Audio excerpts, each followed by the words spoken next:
Pendant que Jénine souffre, le monde regarde. Le gouvernement américain suit de près le déroulement de la nouvelle opération militaire israélienne au cœur de la Cisjordanie, mais il ne la condamne pas. La Maison-Blanche dit soutenir la sécurité d'Israël et son droit de défendre son peuple contre le Hamas, le djihad islamique palestinien et d'autres groupes armés. Cette réaction américaine fait suite aux condamnations de hauts responsables de l'ONU qui s'inquiètent des frappes aériennes israéliennes contre des camps de réfugiés qui sont densément peuplés.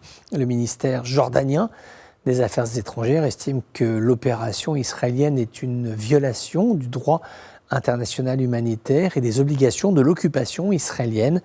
Le ministère égyptien des Affaires étrangères a mis en garde contre les graves répercussions de l'escalade en Cisjordanie, ce qui conduit à alimenter les tensions, exacerber les souffrances du peuple palestinien et saper les efforts déployés pour apaiser les tensions. Et c'est vrai que les autorités du Caire se sont beaucoup impliquées dans le processus de négociation avec les groupes palestiniens de Gaza. À la fois, il y a eu une incontestable volonté égyptienne d'être co-actrice d'une initiative de paix. À la fois, il y a une incontestable synergie qui s'est créée entre Tel Aviv et le Caire pour dialoguer ensemble, essayer d'avoir une approche conjuguée du dossier palestinien. Maintenant, à partir du moment où l'armée israélienne engage de telles opérations, la diplomatie égyptienne ne peut plus suivre. Côté palestinien, Ramallah a averti qu'il va mettre fin à la coopération en matière de sécurité avec Israël. Une annonce similaire avait déjà eu lieu.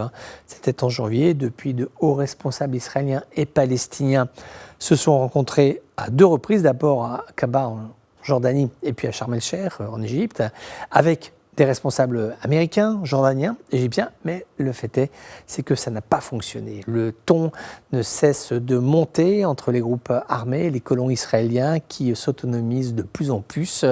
Ils s'en prennent directement aux Palestiniens à Jénine, dans les quartiers de la vieille ville. Depuis août 2022, de nouvelles factions palestiniennes ont effectivement pris les armes. Elles mènent des opérations de faible et moyenne envergure qui constituent une menace à la sécurité d'Israël.